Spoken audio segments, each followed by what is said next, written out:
नमस्कार दर्शकों। उपराज्यपाल मनोज कुमार सिन्हा ने आश्वस्त किया था कि 1 महीने के भीतर डेली वेजर्स का मसला हल किया जाएगा, लेकिन ट्रैक 2 पे बातचीत भी चल रही है, लेकिन रास्ता दूसरा इख्तियार किया जा रहा है। इनको मिनिमम वेजेस एक्ट देने के तहत वेतन देने का प्रयास किया जा रहा है और इसके तहत जब मिनिमम वेजेस एक्ट को लेकर के इनसे प्रस्ताव मांगा गया तो इन्होंने कहा कि पर व्यक्ति 26,000 रुपया सैलरी बनती है। लेकिन सदाकत यह है कि जो आंदोलन कर रहे हैं लंबे समय से, उन्होंने कहा है कि सैलरी भले ही कम मिले लेकिन रेगुलराइज किया जाना चाहिए। राजेंद्र सिंह ताज जो स्ट्रगल कर रहे हैं वो हमारे साथ मौजूद हैं। राजेंद्र जी, क्या आपको ये मंजूर है मिनिमम वेजेस एक्ट, या फिर आप चाहते हैं जो आपका डिमांड है, जो आपकी डिमांड है कि आपको रेगुलराइज किया जाना चाहिए, उसी पर अड़े हैं? मैं शुक्रिया विनोद जी आपका और पंजाब केसरी का। देखिए, गवर्नमेंट शायद गिनना ठीक तरीके से जानती नहीं है। मिनिमम वेज एक्ट हमारी तीसरी डिमांड है। हमारी फर्स्ट प्रायोरिटी जो है रेगुलाइजेशन है जी। जो 2 SRO सरकार के पास बने हैं, SRO 64 वो लागू करें तो हमें कोई प्रॉब्लम नहीं। अगर SRO 520 जो बीजेपी PDP, मैं स्पेशल बोल रहा हूँ, बीजेपी और PDP कोalition लाया था जी, उसको अमेंडमेंट किया जाए, अमेंडमेंट करके लागू किया जाए, दोनों SRO में लोग रेगुलाइज हुए जी। लेकिन हमें ये लॉलीपॉप दे देंगे कि आपको मिनिमम वेज दे रहे हैं, स्ट्राइक को गुमराह करने की कोशिश की जाएगी, तो ये स्ट्राइक आज की डेट में ये मास एजिटेशन जन आंदोलन बन चुका है। जम्मू कश्मीर UT का हर एक नागरिक ये चाहता है कि डेली वेजरों का भला होना चाहिए, उनको पक्का करना चाहिए, क्योंकि PHE का डेली वेजर हो या बिजली का एसेंशियल सर्विस जो है, इन लोगों ने कोविड में काम किया और लोगों ने ये देखा है जब लोग घरों में छुप गए थे, ऑफिसर वर्क फ्रॉम होम कर रहे थे, लेकिन PHE का डेली वेजर हर घर में पानी पहुंचाने का काम कर रहा था। तो हमें ये उम्मीद थी कि ये सरकार जो है ये हमें सर्टिफिकेट दे रही है फर्स्ट फ्रंट लाइन वर्कर का, कोविड वॉरियर का, तो उसमें PM साहब की फोटो भी है। आपको योद्धा और महायोद्धा बताया गया था तब, तो उसमें बेसिकली इनका लगना कुछ नहीं था। आज की डेट में हमने ये सोचा था कि हमें एजिटेशन करने की जरूरत नहीं पड़ेगी, क्योंकि हमने अपना आप साबित किया है, समाज को भी पता है और एडमिनिस्ट्रेशन को भी पता है। लेकिन ना जाने क्यों सिर्फ और सिर्फ PDP वालों को 12,000 पोस्टर देगी, वो भी अभी हवा हवाई हैं जी। लेकिन हम लोग जो पिछले 90 दिन से आए, पूरे 90 दिन हो गए, 90 दिन से 45 डिग्री टेम्परेचर में, ना हमारे पास ऊपर टेंट था ना नीचे दरी थी।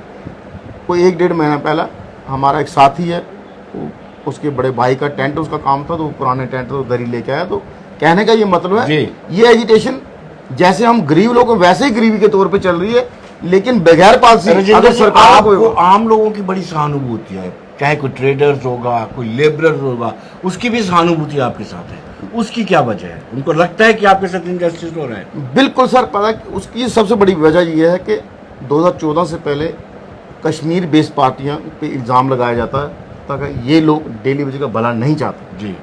लेकिन 2014 से पहले बीजेपी हर बार ये कहती थी कि हम इस डिस्क्रिमिनेशन को ख़त्म करेंगे, इस शोषण को ख़त्म करेंगे, इस भेदभाव को ख़त्म करेंगे। और जो ट्रेडर्स हैं या हमारी बार है या युवा राज्य सभा है, ब्राह्मण, जितनी हमारी रिलीजियस ऑर्गेनाइजेशन है या सोशल ऑर्गेनाइजेशन है, सबकी तरफ से हमें समर्थन इसलिए है कि उन लोगों ने हमें कोविड में काम करते देखा है। और आज भी वो देखते हैं, सुबह 22 जून से पहले जब हम स्ट्राइक पे नहीं थे तो वो लोग देखते हैं सुबह 4 बजे अगर कोई मॉर्निंग वॉक करने जा रहा था तो हमारा साथी बाल खोल रहा होता, पानी पहुंचाना काम कर। रात को 11 बजे कोई अपने काम से बाहर को गया था, तब भी हमारा डिलीवरी साथी गलियों में घूम घूम के पानी देने का काम अपनी ड्यूटी अंजाम देता है। लेकिन सरकार की तरफ से इसको बार बार लिंगरान किया जाता है, टाइम किल किया जाता है, गोल गोल घुमाने की कोशिश की जाती है। सोचते हैं इस एजिटेशन को ख़त्म कर देंगे, इस एजिटेशन को ये लोग थक के चले जाएंगे, तो थकने वाला डेली वेजर अब नहीं है। ये एक सोशल इशू है, ह्यूमन इशू है कि हम लोग सामाजिक तौर पे बिल्कुल डिग्रेड हो गए। एक अलग कैटेगरी हमको समझा जा रहा है जी। चाहे हमारा एक साथी था, उसकी बेटी कॉलेज में पढ़ रही है, तो थोड़े दिन पहले मेरे को पूछा, कहता यार एक चीज़ बताओ, हम रेगुलर हो जाएंगे या मैं जॉब छोड़ दूँ? मैंने कहा यार ऐसा क्यों बोल रहा है, ये 6 महीने पहली बात है। कहता यार मेरी बेटी अब तो सेमेस्टर सिस्टम है, वो 5th सेमेस्टर में है या किस में है जी। तो वो कहता यार मैंने कल बेटी का अगर एंगेजमेंट कहीं करनी है तो वो लोग कहें इसके बाप डेली वेजर है। ये एक सोशल इशू है हमें पैसे के चक्कर ज़्यादा नहीं है, सोशल हमें स्टिग्मा मिनिमम नहीं है। सोशल स्टेटस का इशू है। जी। हमें कोई 26,000 28,000 का इशू नहीं है, हमें आप कम दे दो लेकिन आप रेगुलर करो। और हमारी कोई कंडीशन भी नहीं है सरकार के आगे कि आप लोग 50,000 को एकदम से करो, आप शुरुआत कीजिए। और जो साथी 60 साल का होकर रिटायर जा रहा है उसको क्या लगेगा इस मिनिमम वेज से? जिस साथी की डेथ होगी उसको क्या मिनिमम वेज से फर्क है?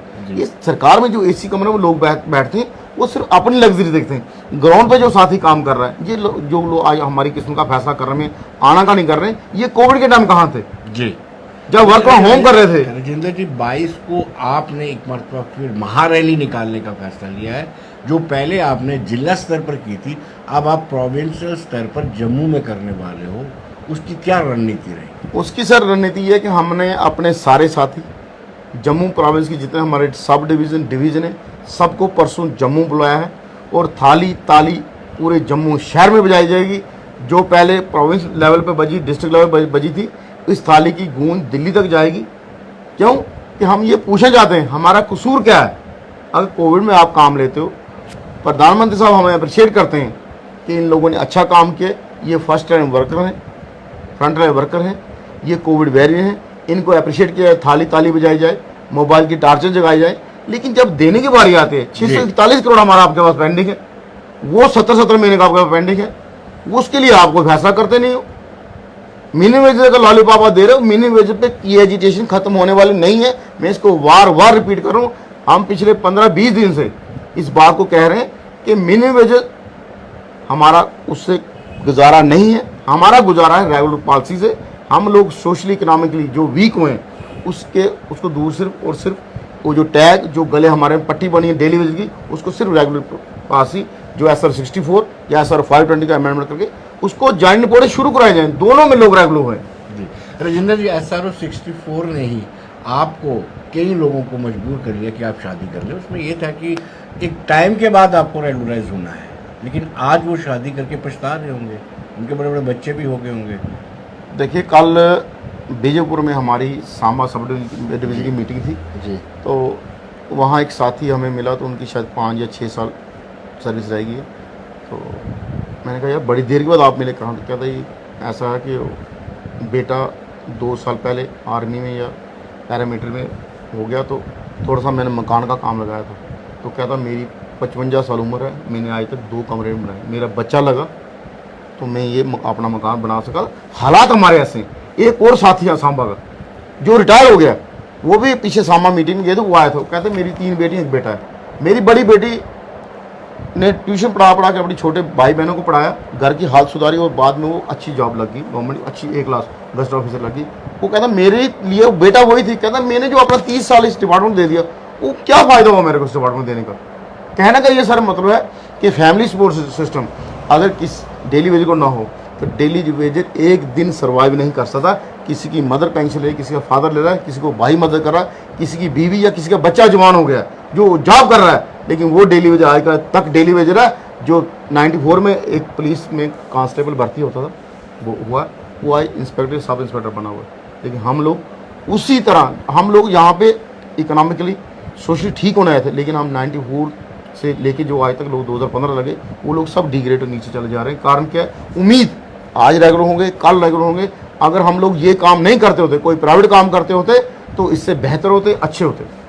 राजेंद्र जी, अगर आपको मिनिमम वेज रेगुलाइजेशन चाहिए, वो क्या सरकार देती है हमें? मिनिमम वेज एक्ट हमारी तीसरी डिमांड है। पहली डिमांड जो हमारी है, सरकार पहली पे बात करे, फिर हम दूसरी या तीसरी पे जाएंगे। दूसरी और तीसरी डिमांड हम छोड़ सकते हैं। पहली डिमांड जो है रेगुलाइजेशन, वो SR 64 के तहत करे। तो जैसे आपने कहा, बहुत से साथी शादी इसलिए कर ली कि हम 7 साल के बाद रेगुलर हो जाएंगे, और लोगों ने भी इस उम्मीद से दे दी कि लड़का लगा है, कोई बात नहीं, ये रेगुलर हो जाएगा। आज की डेट में वो साथी भी परेशान है। हमारा एक साथी है, उसने शादी कर ली तो पता लगा लड़का जी लगा है डेली वेज, तो उसने सोचा चलो रेगुलर हो जाएगा। लेकिन जब 7 साल हो गए, 7 के 9 हुए, 9 के 13, 14, 15, 18, 20 हो गए, अल्टीमेटली ये है डिप्रेशन हो गया लड़के को, क्योंकि उस ससुराल की फैमिली वेल टू डू थी, अपने भाई भी अच्छे हो गए, तो वो ऐसा हो गया वो अपने भाइयों से, अपने रिश्तेदारों से कटना शुरू हो गया। आज की डेट में उसको अपने रिश्तेदार को शादी में बुलाते हैं, वो जाता नहीं है। क्यों? कि वो कहता है यार मेरा वहाँ पे मौजूद बन जाओ, पूछते हैं तेरा क्या बना, तेरे रेगुलेशन हुई तेरी? कहता बच्चे भी मेरे नहीं जाना पसंद करते। तो कहने का ये मतलब है एक अलग सी कैटेगरी बनी है समाज में ही, डेली वेजर। जी समाज के जो समझदार लोग, अच्छे लोग हैं, वो जानते कि पीएचई वाला डेली वेजर दिन रात काम कर तभी पानी में। आज की डेट में हम लोगों ने काम बंद किया है, पानी बंद नहीं किया। 22 के बाद ये भी घोषणा हो सकती है, अब पानी भी बड़े बड़े जो पॉइंट्स हैं, चाहे वो शीतली है, कंपनी बाग है, तोंतली है, बोरिया है या और कहीं है, वो भी बंद हो सकते। पूरे प्रोविंस के बड़े जो वो भी बंद होगी। फिर पानी की हाहाकार मची। शायद तभी एलजी प्रशासन को समझ आएगी कि जैसे बिजली वालों ने 3 दिन सिस्टम ठप किया, तो रात को 12 बजे के बाद डिपकाम कश्मीर, डिपकाम जम्मू ने उनको बुला के नेगोशिएट करके उनको 1200 पोस्टें दी। कुछ लोगों के रेगुलर हुए, लेकिन हम लोगों के लिए बार बार आंख बंद कर दी जाती है। अब आंख खुलवाएंगे, कुमकर नींद मत सो, उठ जाइए। एलजी साहब ने किसी मीडिया चैनल पे 10 सितंबर को ये बात बोली कि जो लोग धरने पे बैठे हुए हैं उनकी मांगे जायज़ है, हम उनके साथ हैं। तो एलजी साहब अगर जायज़ है तो इसको देर क्यों? जी, मुझे आपकी बातों से लग रहा है कि नेक्स्ट आपका एक्शन यही रहेगा कि जितने भी मेन पॉइंट्स हैं उनको बंद कर दिया जाएगा, पानी की सप्लाई। देखिए हमारी मजबूरी बन गई है जी। अगर एडमिनिस्ट्रेशन नहीं सुनती है तो क्या किया जाए?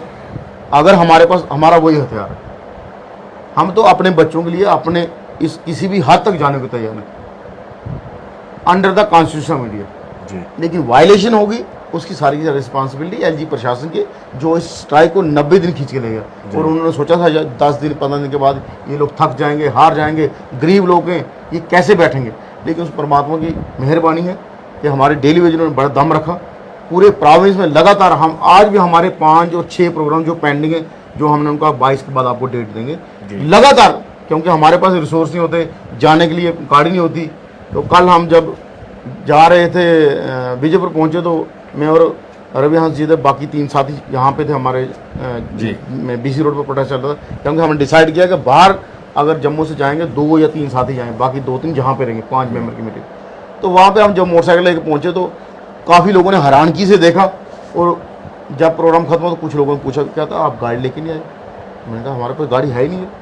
कहता नहीं, पहले जो यूनियन थी, पहले जो लीडर थे वो गाड़ियों से आते थे। मैंने कहा यार यही मोटरसाइकिल है, ये भी 2006 मॉडल है, तो इसको न्यू कराया हुआ, लाइफ की बढ़ाई हुई है। तो कहने का ये मतलब अपने आप से पैसे सरकार आपको तोड़ने का भी प्रयास कर रही है, ये भी सुनने में आया है। सरकार डे फर्स्ट से सर कोशिश है जी। चाहे ऑफिसरों को से बुलवा के हमें मीटिंग के नाम पे हमारा टेम्परेचर जैसे डॉक्टर चेक करते हैं, चेक किया जा गया कि किस लेवल पे हैं, क्या इनको कोई नॉलेज है अपने राइट्स की। तो जब ऑफिसरों से बात होती है वो हमें 4 या 5 लॉज बताते हैं जो गवर्नमेंट के हक में होते हैं। तो जो हम अपना बोलते हैं ये भी तो हमारे हक में, ये बताइए। अगर आप ये बता रहे हो तो वो ये है, अगर ये बता रहे हो आप तो इक्वल वर्क इक्वल पे, ये भी सुप्रीम कोर्ट का ऑर्डर है। तो कहने का ये मतलब बड़े सारे 90 दिन में कम से कम 18-20 मीटिंगें हुई। मीटिंगों में आश्वासन और साथ साथ वो कहते ना जहर मीठे में धमकी बड़े प्यार से दी गई। अगर ऐसा नहीं करो क्रैकडाउन होगा, ऐसा नहीं करो तो ऐसा भी होगा। तो हमने कहा हमारे पास खोने के लिए है ही कुछ नहीं, करो जो करना है आपके पास, आप देख लो। हम 5 लोगों को टर्मिनेट करोगे तो ये एजुकेशन रुक जाएगी, तो देख लेना रुकेगी, क्योंकि हर एक की जरूरत बन चुकी है। सर मेरा साथी मेरे साथ जॉब कर रहा है, 30 साल उसको जॉब करते हो गए, वो जब 30 को रिटायर होकर चला जाएगा, 60 साल को हो गए, तो मेरे को परेशानी नहीं होगी। या मेरा कोई दूर का दोस्त किसी और डिवीजन का डिप्रेशन से सुसाइड कर जाएगा तो तब भी मेरे को टेंशन होगी। तो कहने का मेंटल लेवल लोगों का इस लेवल पर यार होगा तो पॉलिसी लो, नहीं तो सरकार वो सबको निकालो, टर्मिनेट करो। राजेंद्र जी, कुछ लोग जो काम करते हैं जिनकी डेथ हो गई डेली वेजेस, उनके लिए क्या सुझाव है आपके लिए? क्या उनका भी मुद्दा आप उठाएंगे जब टेबल टॉक होगी? सर हमारी 5 डिमांड है। पहली डिमांड जो है वो रेगुलर प्लस, दूसरी डिमांड है पेंडिंग वेजेस, तीसरी है मिनिमम वेज, चौथी है जो साथी ड्यूटी के दौरान जिसकी डेथ होगी, हम उसको शहीद कहते हैं, डेथ नहीं कहते, वो अपना जिंदगी का गोल्डन पीरियड डिपार्टमेंट दे गया, उसके एक परिवार के बंदे को सरकारी नौकरी परमानेंट मिलनी चाहिए और उसका जितना पेंडिंग है वो सरकार को देना चाहिए विद इंटरेस्ट। 5वीं डिमांड जो साथी 60 साल का होकर जा रहा है, जा चुका है, उसको कम से कम 10 लाख का स्पेशल असिस्टेंट दिया जाए, वो अपना घर बना सके, आगे अपनी लाइफ ठीक करे, उसका पेंडिंग दिया जाए। और सर एक डिमांड में आपको जोड़ूँ, सबसे बड़ा इंजस्टिस जो है डेली वेज पीएचई वालों के साथ मतलब हर कदम पे है। हमारा जो साथी लैंड केस है, अपनी लैंड जिन्होंने लैंड दिया, ट्यूबवेल बनवाए, ट्यूबवेल बनाए जी, लैंड दे दी, और लैंड का जो डिग्री का जिसको डिग्री बोला जाता है, हम रजिस्ट्री बोलते हैं, रजिस्ट्री खर्चा वो भी उसने दिया। और आज की डेट में उनको भी अपनी ज़मीन पे फ्री का चौकीदार रख लिया। कल हमारे एक साथी ने वो स्टेशन बंद किया। और 22 के बाद एक प्रोग्राम ये भी होगा, जितने लैंड के साथी हमारे वो भी हमने तैयार कर लिए, सब अपने स्टेशनों को लॉक करेंगे। वो कहेंगे गवर्नमेंट को अपनी मशीन उठाओ, जाओ यहाँ से, हमें आपकी जरूरत नहीं, हमें आपकी नौकरी चाहिए। जो ज़मीन करोड़ों की है, करोड़ों की ज़मीन दे के, जिसके पास 2 कनाल ज़मीन नहीं थी उसने 1 कनाल दे दी, कनाल दे रहे उसको कनाल बची, उस कनाल पे उसने इसी उम्मीद से दी थी कि मेरी रोजी रोटी चलेगी, मेरे परिवार से। अगर उसका परिवार ही ठीक तरह चलना चाहिए, उसकी रोजी रोटी चले, वो ज़मीन क्यों देगा? जोगिंदर जी, ऐसे कितने केसेस हैं? सर ऐसे जो केसेस हैं कोई 2000 के करीब लैंड केस हैं, लेकिन हमारे कंट्रैक्ट में कोई 1000-1200 केस आया हुआ। तो हमने उनको कहा 22 तक रुको। 22 के बाद महीने के लास्ट में क्या फैसला सरकार लेती है, सरकार जो कहती है कमेटी है, वो कमेटी किसकी है, कुछ ना कुछ क्या है, जो एलजी साहब कह रहे हैं कुछ ना कुछ। तो हम कुछ ना कुछ नहीं चाहते, हम ये चाहते हैं कि सरकार SR 64 लागू करे। अगर सरकार को वहाँ तो कोई दिक्कत आती है तो SR 520 बना पड़ा, उसमें अमेंडमेंट कीजिए। जो हमारी पिछली 17-18 सीटिंग हुई जिस भी ऑफिसर के साथ, हमने वहाँ रिटर्न में वो ऑब्जेक्शन दिए उनको कि इसको दूर करो।